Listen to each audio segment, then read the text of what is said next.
So one of the challenges people have with the thought leadership content is you're trying to tell too many stories. Like, keep it focused. Why I wanted to be a police officer when I was, 8 to 12 was because I got lost. Just run with your personal name. The best option. That skill set will serve you for life. My man. Hey, Evan, how you doing? Good, man. How are you? I am doing well. Thank you so much for meeting with me. Yeah. Where's home for you? So I'm in Virginia. All right. Cool. In Virginia. So I've been following you for some time now. On YouTube is where I connected with you first. I guess most people connected with you on there. And first off, I just love your heart, man, for serving people and wanting to help people. This past week, I've been connecting with you a lot, doing your League of Legends, kind of talking with you there a little bit. It was pretty cool. Awesome stuff you're putting out. Little backstory on me, and then I guess we can kind of jump into to whatever, I guess. So I've always wanted to be a police officer since I was 3 years old. Always had the desire, that passion. Actually went to college, got out of college, became a police officer in 2009. So I've been serving as a police officer since then. Okay. And I'm actually in a position now where I'm recruiting. So finding other people who have the servant heart to really want to serve for the right reasons. The big part I love about the job is coaching people and seeing people better their lives. Mm-hmm. Obviously the job, a lot of people see it as, writing tickets, taking people to jail, which is obviously we have the authority to do that, kind of the only ones that have the authority to do that. There's so many other facets of the job. Is really connecting and seeing people at their darkest moments and help lifting them up. And that's what I really enjoy about the job. And now in the recruiting aspect, again, like I said, just finding people with the right heart to really want to serve people for the right reasons. Mm-hmm. And so I'm really connecting with you today because for years now, I have been dabbing in trying to start up my own coaching business, helping people with their confidence and their mindset, and really going for their dreams and not what society or their parents or someone else has given them. Mm-hmm. My journey of becoming a police officer, obviously I told everyone growing up knew that I wanted to be a police officer. Not everyone was like, yeah, go do it. Most people, my family was always loving and supportive. But one of the things I've realized with some people is that they kind of have blockers because they try to appease to their parents or the people around them. And I think naturally that's what we tend to do a lot of times. Mm-hmm. So really, question for you is trying to help me with some clarity on some like basic things like naming the business. I got a domain with my name, duprefoster.com. It's not active, but I did reserve that domain. So kind of going from there and getting started up. Yeah, I think put it off your name, Dupree Foster. Yeah. Okay. It's simple. It's who you are, and what's great about it is you, as you change and evolve and grow, your business can change and evolve and grow with you. Mm-hmm. When I first started my website, I put it at evancarmichael.com. This is I don't know how many years ago, but I put it at evancarmichael.com because I don't know, it's just me. It's me speaking and little stuff. I sold my business and I was getting asked to speak. Mm-hmm. It was just super personal. And then I built up a giant page of articles, and we had 100,000 plus pages of content on the website. And I wish that I remember kicking myself, wishing that I called it like smallbusinesstips.com. But then, a couple years after that, I realized, no, it's actually much better that it's off my name because my website can be whatever is a current reflection of me. Mm-hmm. So, right now it might be confidence coaching and maybe even focus on helping police officers get more confidence or teaching them the skills of how to deal with people when they're going out into the field. In 5 years, it might be something else. Like it may not be around confidence, may still be part of it, but it may not be the whole thing. Right. So call yourself like the confidentpoliceofficer.com or something. Mm-hmm. This may not be what you want to still be doing in 5 years. And so you've kind of lost the brand. So just put it off your name. Super easy. If you got it already, put it everywhere. Just run with your personal name. It's the best option. Okay. And so I've been trying to figure out, I know for my screen name for Instagram, I've had an Instagram account for a while, never really used it too much until here recently. And I want it to be my name, but someone else has already taken that. Mm-hmm. So right now I have it, my name _Foster, obviously. I'm not sure do you think it would be better if I would set it up as the screen name being something more focused on what I'm talking about or doing, or what's your take on that? The same thing, and put it off your name, right? So maybe you can contact the guy and buy the account. maybe it's not expensive. You never know. Or you have your friend reach out instead of you reaching out, because you're obviously Dupre Foster. He's Dupre Foster. There's a little fight over who's the real Dupre Foster. Please stand up. Have somebody else reach out and just see what he would sell it for. I've bought a couple accounts for friends of mine before, just reaching out. The guys who print this, right, with like the logos and all this here in my hometown of Toronto, it's called Toronto Tees, and somebody else had the account and didn't do anything with it, just kind of sat on it. And so I reached out and said, hey, I'd love to, if you're not using the account, I'd love to buy it if you're up for it. Negotiated a price, bought it, and just gave it to the guy as a gift. So like, thank you for making all my merch. Here you go. Here's the account. That may happen. You know Brendan Burchard? I do. Yep. Okay. So Brendan, friend of the channel, he wanted Brendan.com for years, and somebody else got it. And he just basically found out who it was, and every 6 months would email them and say, hey, I'm still interested if you want to sell. Hey, I'm still interested if you want to sell. And eventually, after 3 years or something, I forget what exactly it is, but he got it. So now Brendan.com goes to Brendan Burchard. If this other Dupre Foster Instagram is not super active or not using it, and there's a chance for you to get it, I would look at that first. Okay. Otherwise, you can have dot, you can have underscore, you can have Dupre Foster official, you can have there's a bunch of other, but I wouldn't put it like you've got 911 and yours. Yeah. So the police angle, but like if you keep doing confidence stuff for the next 20 years, maybe the 911 part isn't even, it's part of the backstory, but maybe it's not even part of what you're really doing anymore. Yeah. So I just recently actually changed that a couple of days ago. So it was Foster 911. I changed it to Dupre_Foster. Okay. Good. Perfect. I love it. Okay. So that's going in the right direction, I guess, a little bit, huh? Yeah, I mean, I try to get it if you can you just stay in touch with that guy and try to DM and reach out, see who he's following. If there's anybody there who you might be able to make a contact with and say, hey, like if he's following me, for example, I'm happy to reach out and say, hey, okay, you want to sell your account, right? And you never know. You never know. So, but until then, underscore you can use across. Underscore or dot are usually the two most common ones. Okay. So just recently also started a YouTube channel, kind of getting that started up. Obviously, a lot of the stuff has been kind of following you and seeing your growth over the years. One of my things with, I guess, I started out with doing just weekly posts at least. I set a goal for starting in November of last year to a weekly post of at least putting in one video up each week. I've kind of pretty much stayed consistent with that, but kind of figuring out, I guess, honing in on the types of videos I should be doing, because I want to use this, I think, more so as a expression of who I am, but also towards the business side of it. Does that make sense? So really just bringing value when we want to serve people. Any pointers on like how to, I don't know, kind of decide on topics, I guess. Yeah. Okay. So there's a bunch of different types of content for you. The three that'd be most relevant are thought leadership content. That's you talking to camera. That's you sharing. If you're going to talk about confidence, you're going to give me your 7 ways to be more confident and hit all my goals in 2021. Okay. And then inside the 7 ways are your whatever your 7 ways are. You've got your methodology. Great. And so the template is inbuilt to serve. Oh yeah. I haven't gotten there yet, but okay.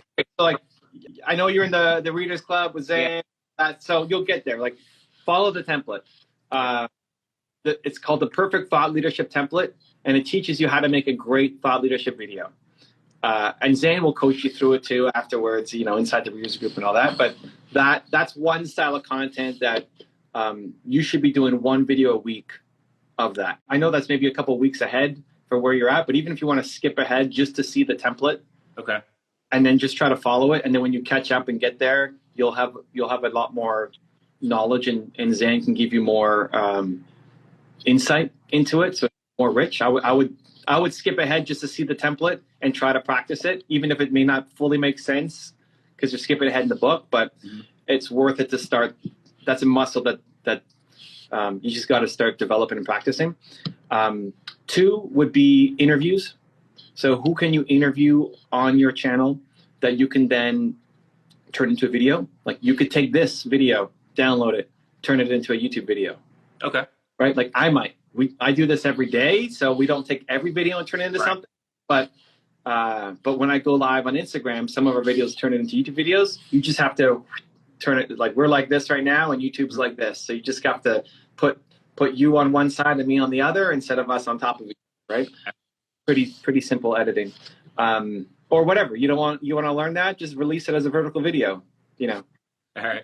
But you start doing interviews. You start doing interviews with people, and you talk about the things that you care about, that your audience would care about: confidence, strategies, habits, routines, all that kind of stuff, service.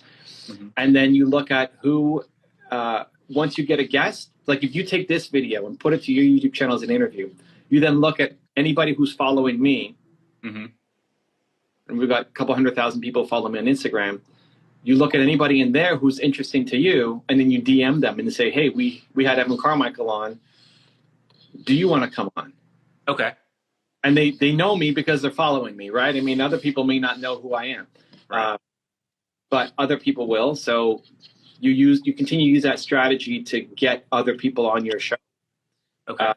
And that should be ideally a weekly series too, of you doing interviews talking about confidence, or service, or habits, or routines, or like the things that you care the most about. Okay. And then the third series is coaching. I want to see you coaching. If you're a coach, I want to see you coaching. All right. Just because you can make a good thought leadership video following follow the template, make a great video, have a great interview, doesn't mean that you're a good coach. Mm-hmm. I think you'd be a great coach. And just knowing a little bit about your story and seeing how you interact in our live sessions and through the work that you've already done in the police department. The best police are coaches. Yeah. Right? It's not just about, okay, you broke the law, here's a ticket. Like that's the most boring part of police work. Yeah. It's actually helping people when nobody else is willing to help them. Mm-hmm. Police are the people you call when nobody else knows what to do or to help, and you're often brought into like the worst situations. Oh yeah.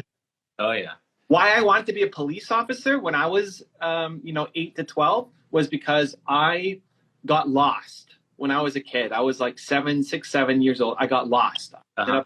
We were in a park or something on a vacation on a little trip, and I got lost. I didn't run away like I was trying to get away from my parents. I was just exploring, and then I got lost. Oh. And I didn't know where my parents were. I didn't know where my family was. I was like freaking out, 6, 7 year old. And then a police officer found me in the park. And, I don't really remember the whole conversation of it, but it was a woman, and she made me feel safe and comforted. And like, she finds me crying and freaking out and calms me down, and then takes me to eventually find my parents, who then were freaking out that like, oh my God, we lost our son. You're dealing with people in like the worst moments. Mm-hmm. So after that, for the next couple of years, I thought all police officers were women. That's how my like 6-year-old brain worked. Yeah. And that police officers were like the best, yeah. Like they saved my life, Yeah. So yeah, I know a lot of police officers in the media kind of get a bad rap for, you just see all the violence and the negativity, but most of the police work is that kind of stuff, is service based. It's just trying to help people in their worst moments. So if you've done that and now you're recruiting people, like you've already had the life experience going through to know if you can deal with people in their worst moments, you can help people who are more balanced or open to it through regular confidence coaching. So I want to see you coaching. I want a series a week of you coaching. I want you to bring people. Instagram is just the easiest way to do it. Uh-huh. That you bring somebody in live like this. Yep. Have you done Instagram? You did one with Zane, didn't you? I did one with Zane Friday. Actually, what was it? Wednesday of last week. Uh-huh. Off the YouTube thing with you. And then last night, Zane and I did one together. Okay, there you go. Well, one scheduled tonight, just with someone that I know. So tonight at 9:30. So yeah, so you book so Zane is fun. Zane also does his own style of confidence coaching, and it's great that you guys are kind of bouncing doing that. You can definitely take that video and do something. In that, I don't care as much about Zane's viewpoint or opinions. I care about yours, right? If it's your channel, it doesn't mean you can't have Zen on there, but it's more about, right. I want to see you coaching. Mm-hmm.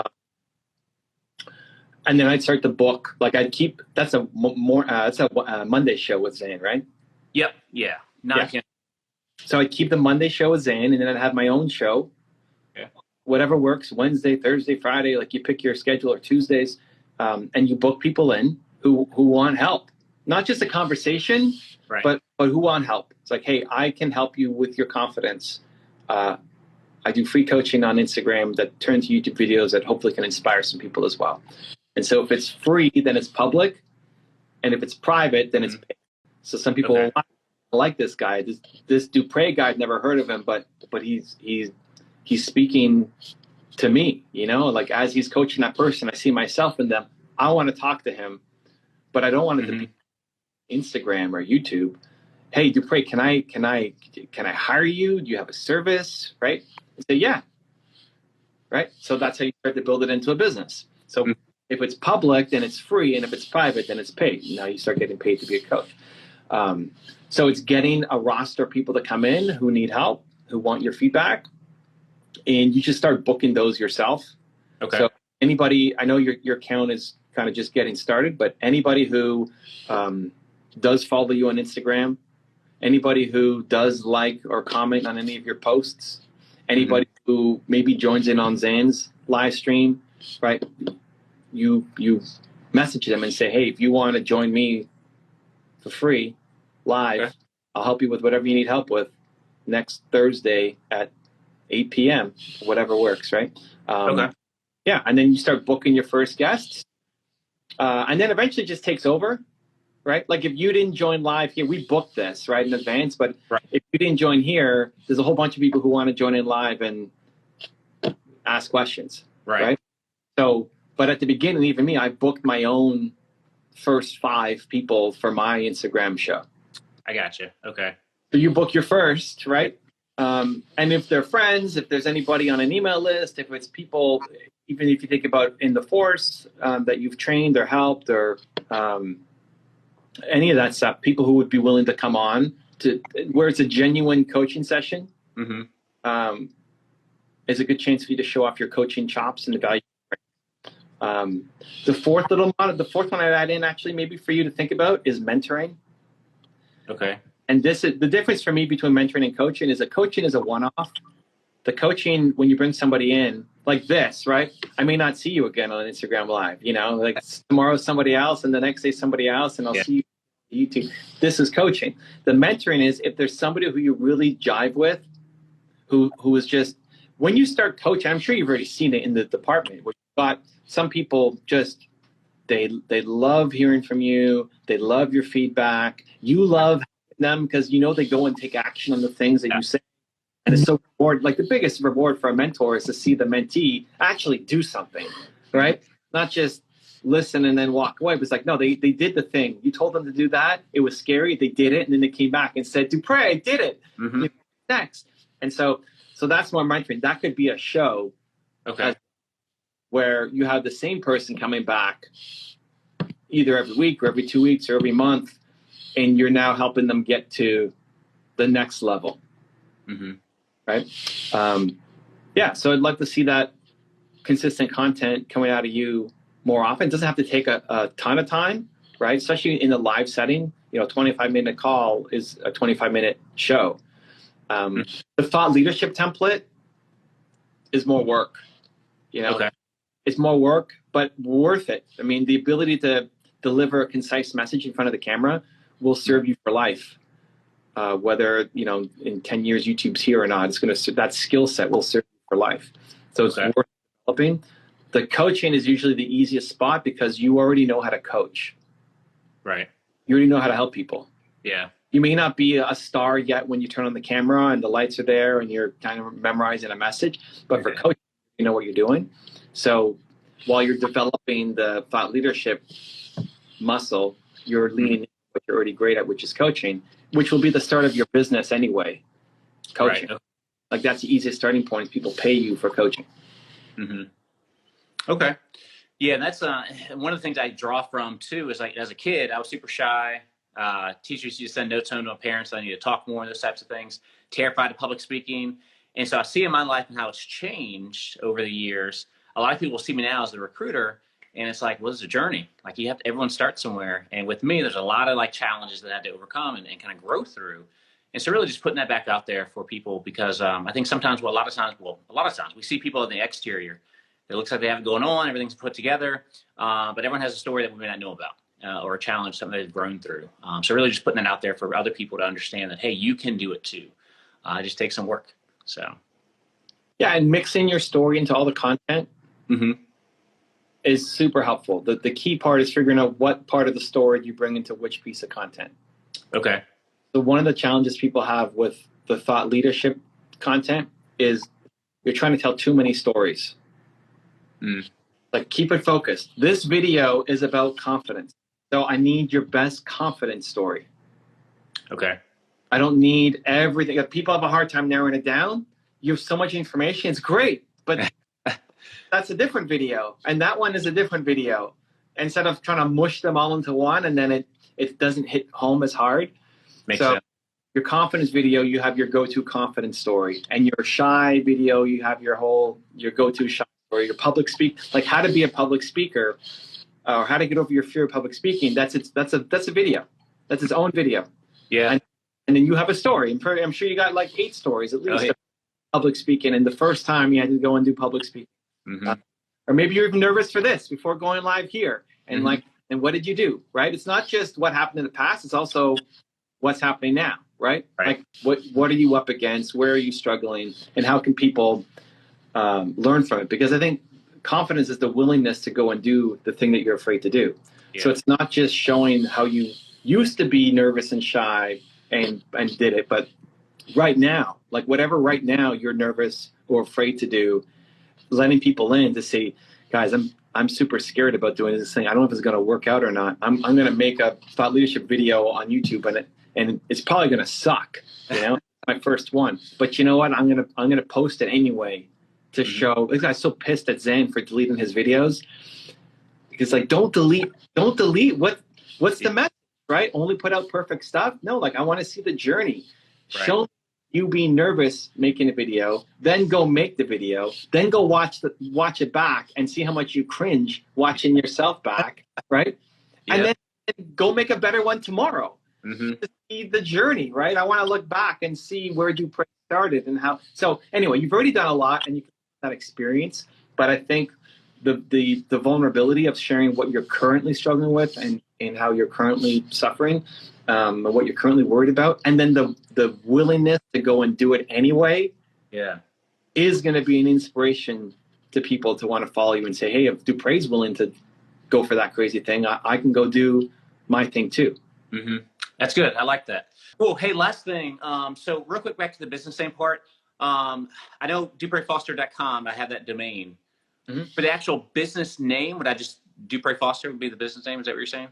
Yeah. I mean, mine is Evan Carmichael Communications Group, Inc. I mean, okay. I got you. Yeah, it doesn't matter. I mean, Dupre Foster Inc., whatever. Dupre Foster Enterprises, Dupre Foster. I think I saw somebody, it might have been Tony Robbins, I don't remember. Somebody else had Communications Group Inc., and it sounded professional, and I was 22 or something. So I said, okay, Evan Carmichael Communications Group Inc. But like nobody can, apart from where do they write the checks to, you know? Like when they're sending a check or a wire transfer or something, they need to know the official company name.